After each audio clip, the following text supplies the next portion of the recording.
Hi, and welcome back. Again, this is the Catholic Lady, and we're reading Great Lion of God by Taylor Caldwell. The book is out of print, but you can find copies available from resellers. We are currently in the middle of chapter 32, and this is a long chapter, so I've been breaking it up in the segments. So we are now at chapter 32, part 3. And Saul is in the temple and has just heard Stephen proselytizing.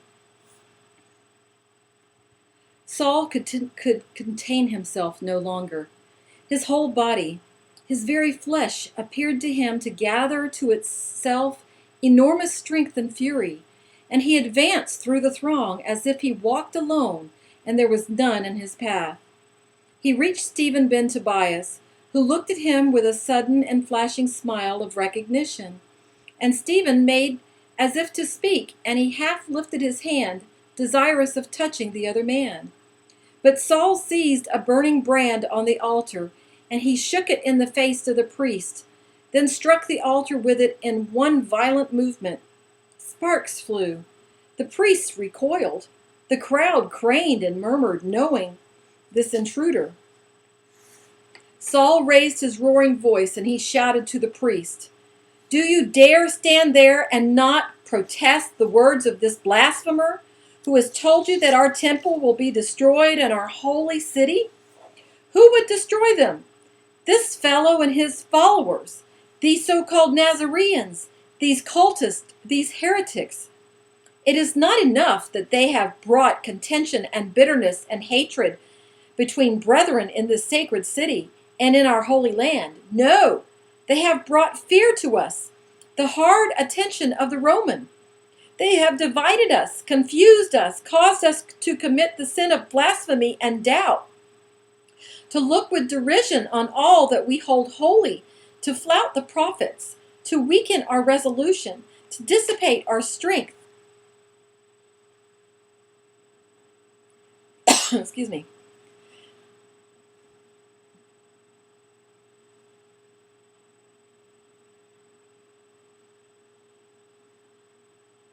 They have divided us, confused us, caused us to commit the sin of blasphemy and doubt, to look with derision on all that we hold holy, to flout the prophets, to weaken our resolution, to dissipate our strength through controversy and quarreling. They have brought us far from our God, from lying preachments. They have set house against house until there is not an hour but what anger erupts and men strive with each other. They have imitated through Satan miracles and prodigies for the confusion of simple minds and the desecration of all that is holy. "And what are they?" cried Saul, turning from the priest now and facing the people, who were murmuring loudly and pushing against each other. "Base creatures, degraded creatures, superstitious and ignorant creatures, who question the law and the book?" He paused, and Stephen's voice rang out clear and firm. "This is not true, Saul of Tarshish, and you speak falsehood, whether you know it or not. We do not destroy the law, nor seek to change it, but to proclaim its fulfillment in the person of the Redeemer of Israel, the Messiah of God. He has made a new covenant with us." Saul struck him fiercely on the cheek, and when Saul involuntarily stepped back a pace, Saul advanced on him and struck him again. The synagogue was immediately filled with shouting and imprecations, and the altar fire caught wild and glittering eyes. Saul looked at them, and his breast rose and fell with his uncontrolled emotions and his despair and hatred. Who will testify now against this fellow, this traitor, this apostate Jew, this Hellenist imbued with the paganism of the Greek and all their heathen philosophies? Who will go with me to the house of the high priest, where the little Sanhedrin is now called, and witness against this man, our enemy, the enemy of God himself, blessed be his name? His eyes were blue lightnings, frost appeared at the corners of his mouth. He visibly shook with his wrath. "Men of Israel," he cried, "do you wish to anger the anger of God to descend on us again, that we go whoring after strange cults and blasphemous lies, and the idolatry of a miserable Nazarene? What good can come out of Nazareth? Woe unto you, men of Israel, men of the holy city, that you have listened to this heretic. Should the very stones you stand on rise and smite you to your death, it would be little enough punishment. For in this place, dedicated to God and his worship, you have permitted a rascal, a thief of your souls, to speak to you without protest. Woe unto you! It seemed to his now affrighted listeners that he was as large as a statue, filled at the core with fire, that he possessed strange attributes, and was a prophet, for he stood in the light of the altar like a red-haired Moses, prepared to destroy the tablets of the law because of their sins. His countenance was terrible. His eyes, they thought, were frightful in their power and intensity as they roamed their faces. Then a man shouted, "We have heard him speak blasphemous words against Moses and against God, and against this holy place and the law. For we have heard him say that Yeshua of Nazareth will destroy this place, and shall change the customs which Moses delivered to us." The man turned to those near him and exclaimed, "Who will stand with Saul of Tarshish and witness against this Stephen ben Tobias, that he may be punished for his crimes against us and against God?" Hands flung themselves into the air, and a great shout rose, and Saul looked upon the congregation, then looked with a malignant smile at Stephen ben Tobias, who had folded his hands under his prayer shawl, and whose lips were moving in silence. "Seize him, then, men of Israel, the faithful of God," said Saul, "and we will take him to the house of the high priest Caiaphas, and before the little Sanhedrin for a judgment."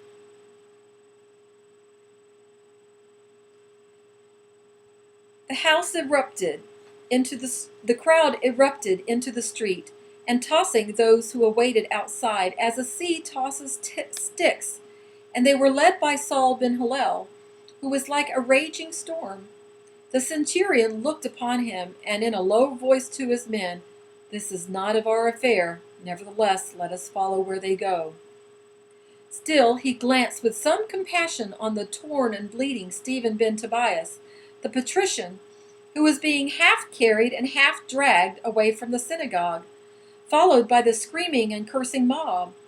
The centurion thought of the mobs of Rome, of whom even Caesar Tiberius lived in fear, and who now really ruled the city and distorted the voice of the law and the reason with their howls and their demands, and who devoured the flesh of the industrious and the manly to satisfy their base appetites, and who shrieked for bread and circuses, for beans and for housing and for benefits they had not earned, and dared to call themselves Romans. The centurion shook his head. With a melancholy countenance he motioned to his men and stepped into his chariot, and followed Saul and Stephen and the wrestling and sweating mob. He obeyed his orders, given to him by Pontius Pilate.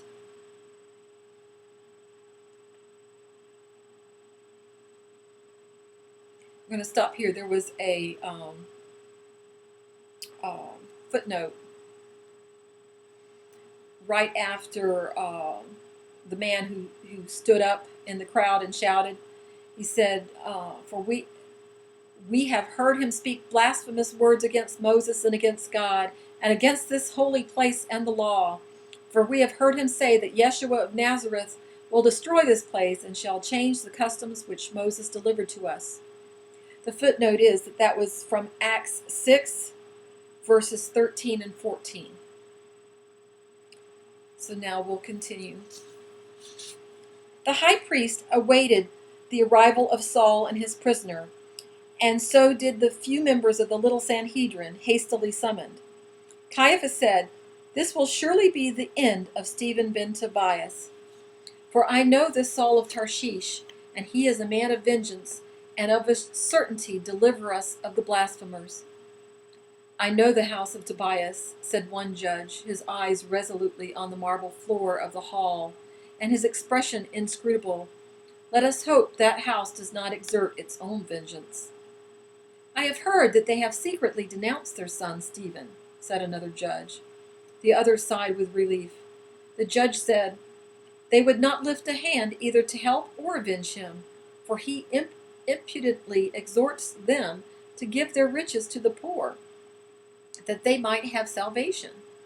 The others laughed faintly. One said, if only there was an end to this foolish cult. They heard a discordant sound of huge tumult approaching the palace, and the high priest said with distaste, the mob, once more. How I detest them. He sat on his gilded chair and brooded and waited, and he thought of Stephen ben Tobias in the hands of that savage rabble and shuddered. The captain of Caiaphas's guard rushed into the hall, his sword drawn and crying, Lord, there is a huge mob outside the gates, clamoring to be received by you, and with them is one Saul of Tarshish, who demands admittance with his prisoner Stephen ben Tobias. And with them also is a Roman officer and some legionnaires. Caiaphas said, admit Saul of Tarshish and his prisoner, and the witnesses against the prisoner, but none else. No, not even the Romans, for this must be a seemly trial and not a heathen circus. Unlike the trial of Yeshua ben Joseph, added a judge, and Caiaphas turned to him sharply, but the judge's face was bland. Nevertheless, Caiaphas fumed, and thinking of Rabban Gamaliel and Joseph of Arimathea and the defected priests of the temple. A few moments later there was a scuffling and a howling in the portico and muffled shrieks, and then Saul hurled himself rather than ran into the hall. And he was like a tempest crowned with fire, and behind him rushed a dozen men, beating one in their midst and kicking and reviling him. Their garments blew with their vehemence, and their feet slapped the marble like brutish applause. Caiaphas rose and lifted his voice in anger, gazing at Saul, who had paused before him. Excuse me. Are these animals or are they men, Saul ben Hillel, that they swarm before me like swine? Where is their decorum in the company of the Sanhedrin? Lord, said Saul, answering him in the deliberate Latin he spoke, forgive them, for they are inflamed by their fury that this blasphemer dared exhort them in their very synagogue, where they were peacefully at prayer, and offer up blasphemies to offend their ears. But they turned and spoke in a loud, harsh voice to the witnesses, and they stared once at him with restlessly gleaming eyes, breathed heavily. They flung their prisoner at the feet of Caiaphas. Stephen ben Tobias was hardly conscious and bleeding from several small wounds in his face and on his arms. His amber head, so crisply curled and shining, lay on the marble floor, dappled with blood, and his arms and his long and elegant hands were stretched before him.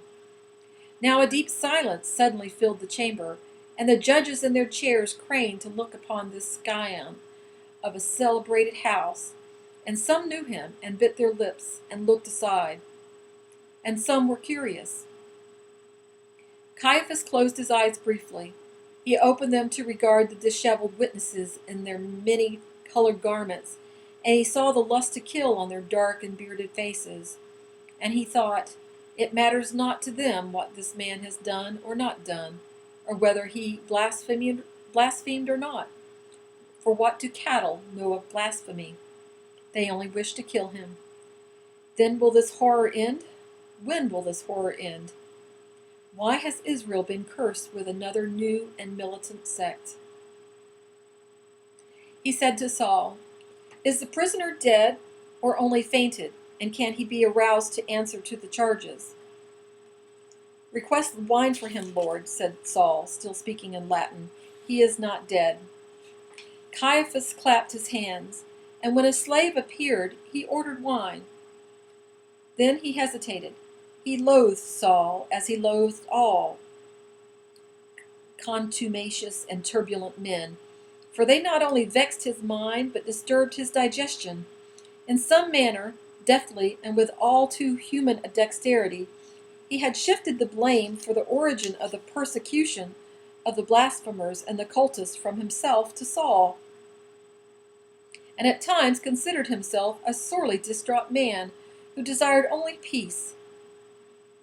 So to ease the spasm within him, and to annoy Saul, and perhaps even to insult him, he said to the servant, "Bring also a chair for this prisoner, and some water and towels for his wounds, and serve the wine in one of the suitable goblets, for this is Stephen ben Tobias, of a distinguished house in Israel, and not a workman from the street of the tent makers, nor a peasant from the vineyards." Some of the judges, with pardonable pleasure, saw that Saul's face swelled, and that he bit his lip until a bead of blood appeared upon it. But he stood rigidly in silence, like an image of himself, and stared over the high priest's head at one of the high windows, through which fell the strong, pale sunlight. His countenance had turned gray, his mouth was livid. The servant helped assist Stephen to his feet and into a chair drawn before the judges and the high priest, and Stephen fell against the back, his pallid face, the face of a dead man, his eyes closed, his cheeks bleeding. Great bruises were already appearing on his flesh and on his throat. But even these and his poor garb could not diminish his patrician aura. When the wine in a superb Alexandrian goblet was pressed gently against his lips, he swallowed it slowly, drop by drop, and a faint color returned to his handsome face. Then he looked at the high priest and said, "Caiaphas." "Yes, it is I," said the high priest. "It is an evil day when a scion of a noble house is caught in blasphemy, Stephen ben Tobias, and arrested like a common felon, and brought before members of the Sanhedrin. Speak, Stephen. What have you to say for yourself? What denials do you wish to make?" Stephen appeared to ponder, not moving those open, lustrous eyes of his from the high priest. At last he said, "So he was brought, like a common felon, and judged. I feel no shame. I am overjoyed that I can imitate him." His cultured voice grew stronger, instant by instant, and then incredibly he smiled. He turned in his chair and looked at Saul, who moved his head stiffly in his direction and returned his gaze. "Long have I wished to dispute with you, Saul of Tarshish," he said, "for we are men of the same breed, and I have prayed for reason with you." "Reason with me now," said Saul in his loud and bitter voice, "for you have betrayed what is best in Israel, the obligation of a man of an illustrious house to set an example to his people. You have behaved indeed as a common felon, as a cheap and rowdy blasphemer, a low fellow creating unrest out of mere mischief, and composing our people to danger, and exposing our people to danger and to the wrath of God."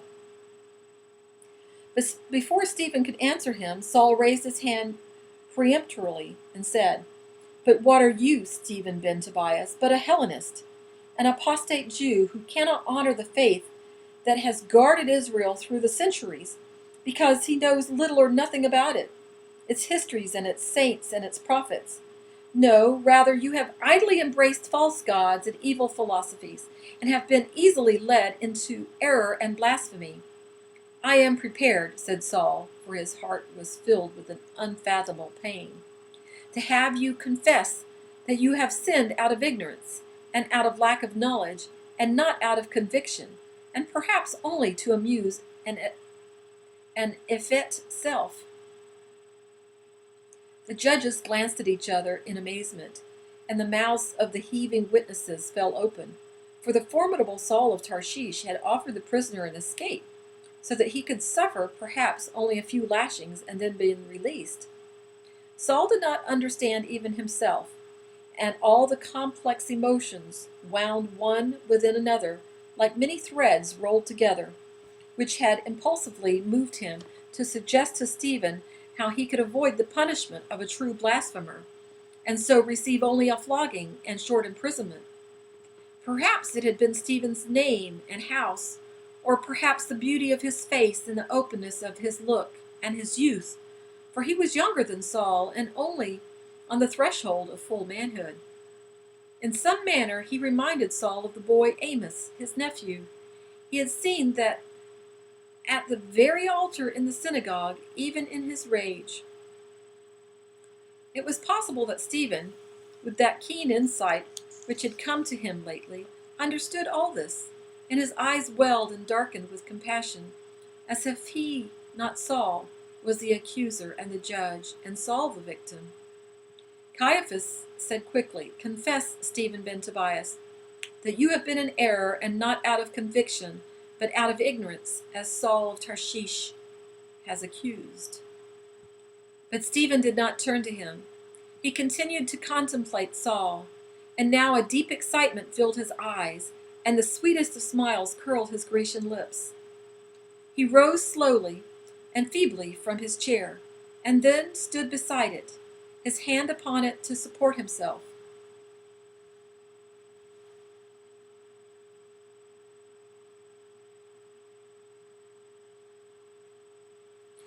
Then it was that he looked at the judges and began to speak in his seductive and enchanting voice.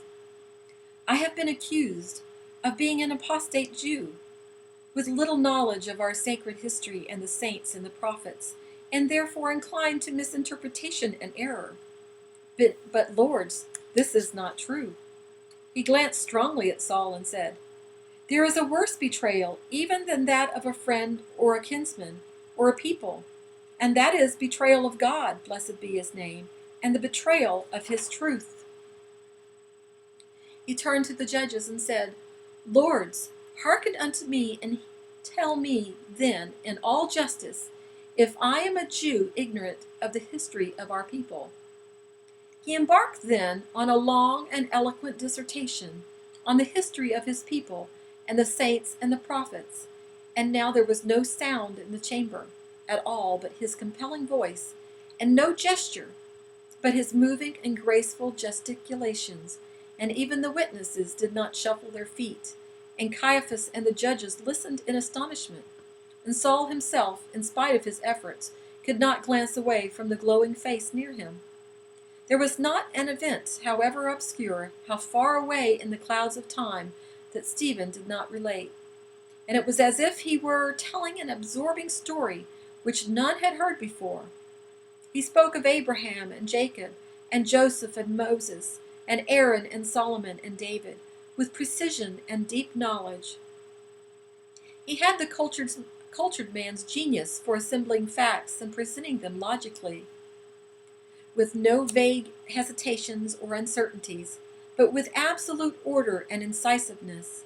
Moment ran into moment, time into time, and all were held by his voice as if held by his hands. And there is a footnote. This is from Acts 6 and 7. He came to a halt.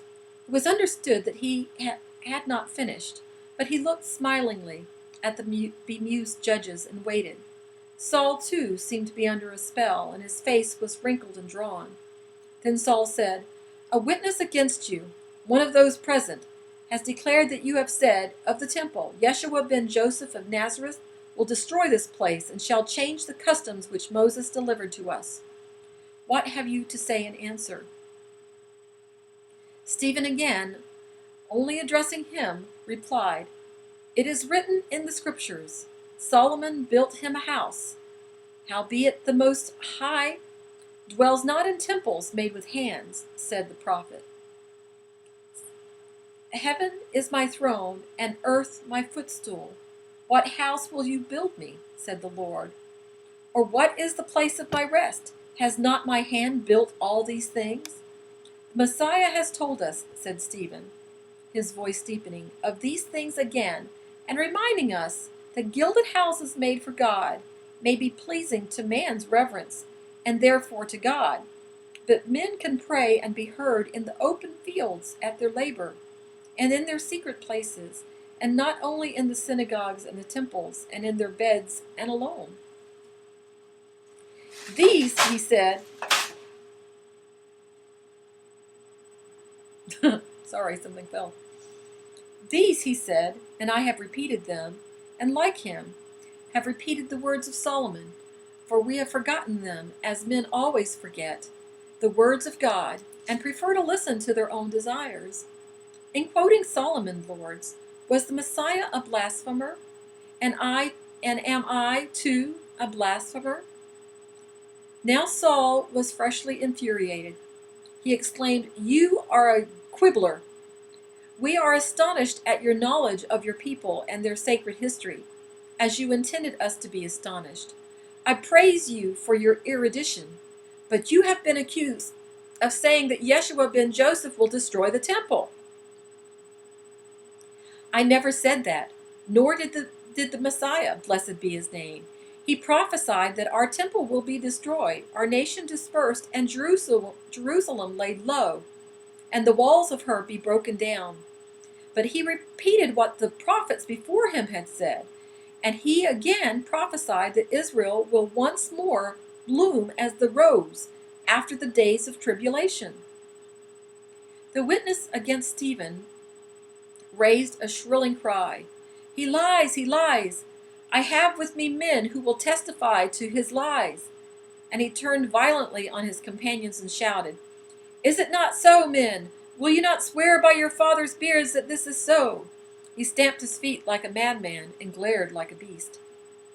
For the briefest instant the men with him hesitated, and then, swept by his passion and believing that what he had said, they raised their voices in a thunderous affirmation, and it seemed to them that Stephen had indeed said that his master had declared that he would destroy the temple and the law. "Aye, aye, it is so, they howled. Stephen, still standing by the chair, still oozing from his many wounds, gazed at the men inside, not with impatience nor disgust, but with pity. And then, as he had heard a commanding voice, he started and lifted his eyes to one of the windows, and an ineffable smile broke out upon his face, and he raised his hands in awe and worship. I'm going to pause here, and we'll continue with part 4.